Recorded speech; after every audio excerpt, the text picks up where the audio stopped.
Sungai Kongo sering disebut sebagai salah satu jalan paling mematikan di dunia, baik karena karakteristik alamnya yang ekstrim atau karena ancaman sosial politik yang melingkupinya.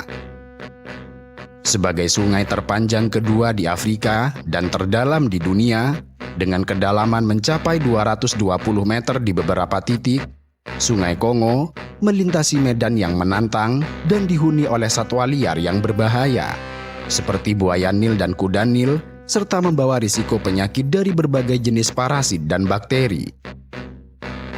Sungai Kongo terkenal dengan alirannya yang deras, yang pada beberapa titik mencapai kecepatan sekitar 13 knot atau 24 km.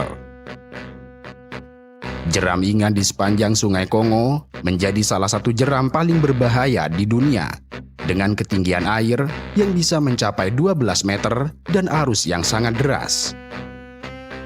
Jeram-jeram ini telah menjadi tempat tenggelamnya banyak kapal dan perahu, baik dalam perjalanan komersial maupun rekreasi.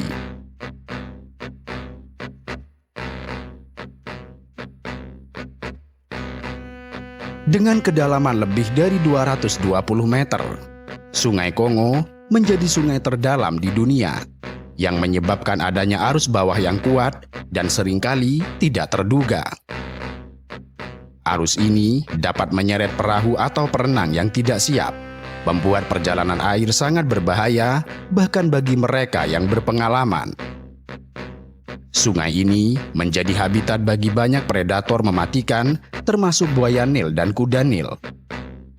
Kuda Nil, meskipun terlihat damai, adalah salah satu hewan yang paling banyak menyebabkan kematian manusia di Afrika karena sifatnya yang sangat teritorial dan agresif. Konflik antara penduduk lokal atau pelancong dengan satwa-satwa ini menjadi penyebab umum kecelakaan di sepanjang Sungai Kongo. Sungai Kongo melintasi beragam wilayah yang rentan terhadap konflik bersenjata, kejahatan, serta pemberontakan. Republik Demokratik Kongo telah mengalami ketidakstabilan politik selama beberapa dekade dengan kelompok milisi bersenjata yang menguasai banyak bagian sungai dan berpotensi melakukan serangan atau pemerasan terhadap kapal-kapal yang melintas. Selain itu, Sungai Kongo terkenal dengan tingginya risiko penyakit seperti malaria. Air sungai ini juga dapat menjadi sumber penyakit lainnya karena banyaknya limbah manusia yang dibuang ke sana, meningkatkan risiko penyakit menular yang berbahaya bagi masyarakat di sepanjang sungai ini.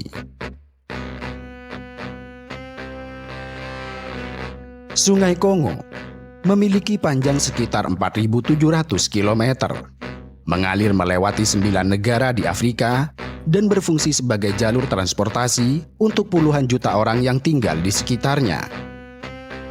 Sungai Kongo mengalirkan sekitar 41.000 meter kubik air per detik ke Samudra Atlantik, menjadikannya sebagai sungai dengan debit air terbesar kedua di dunia setelah Sungai Amazon.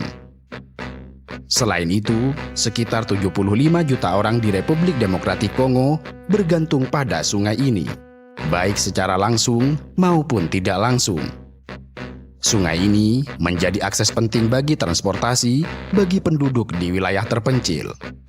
Transportasi sungai di wilayah Kongo adalah jalur utama yang menghubungkan berbagai wilayah terpencil di negara tersebut, terutama di daerah yang sulit dijangkau oleh jalan darat.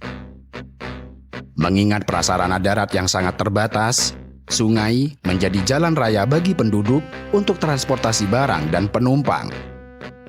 Namun, di balik penggunaannya yang luas, sistem transportasi sungai di Kongo dipenuhi berbagai tantangan, baik dari aspek keselamatan, kondisi kapal yang tidak layak, hingga ancaman dari alam serta ketidakstabilan sosial.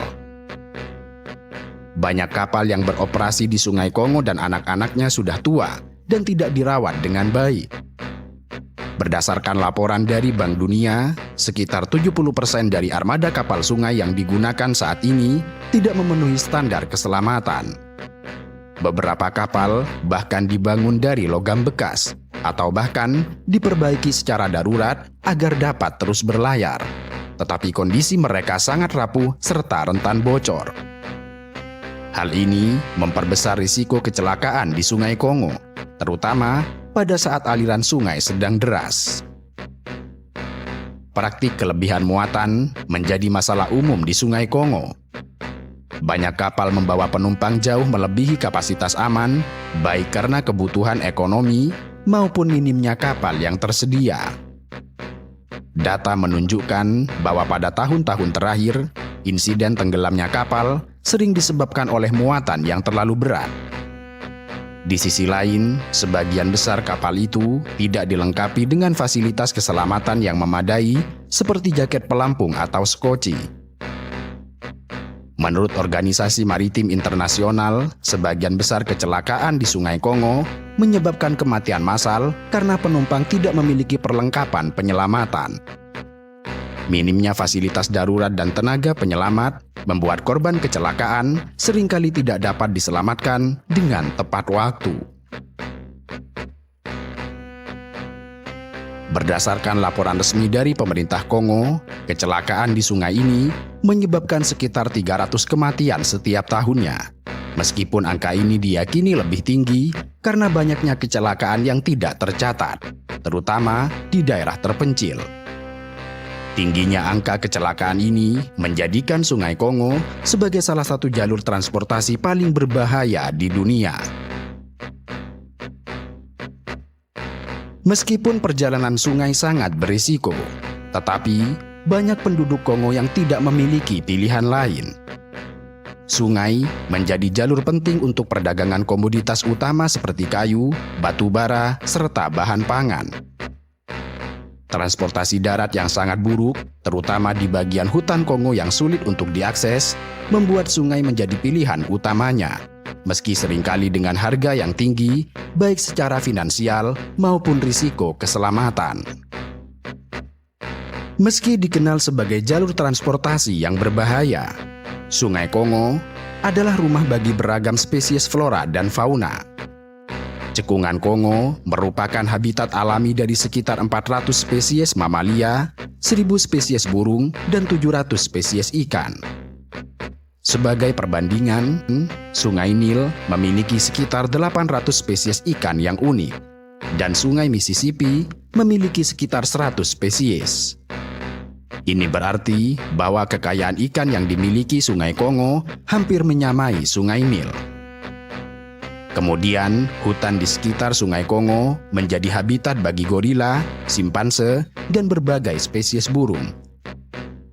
Hutan Kongo menyerap sekitar 1,5 miliar ton karbon per tahun, menjadikan hutan ini sebagai bagian penting dalam menjaga keseimbangan iklim dunia.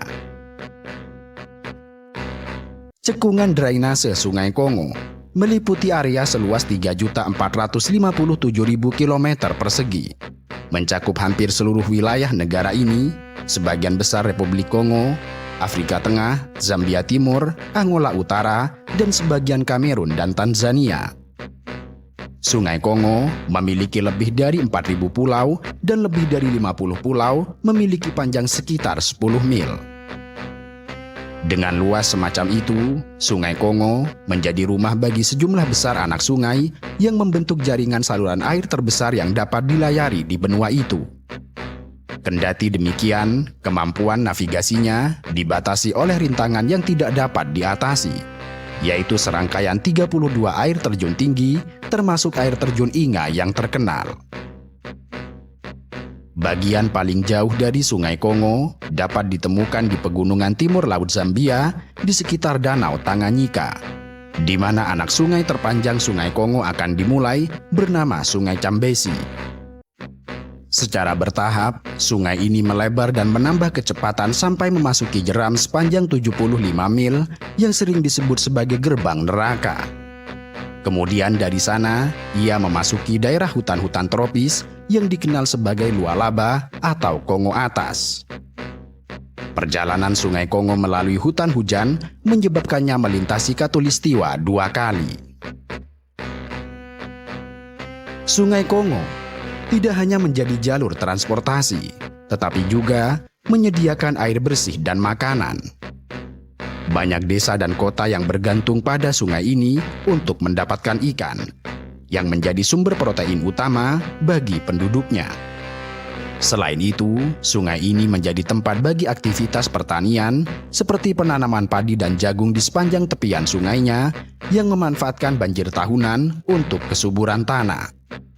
Sungai ini juga memberikan kayu dan produk hutan lainnya yang menjadi bagian dari kehidupan ekonomi bagi penduduk di sekitarnya.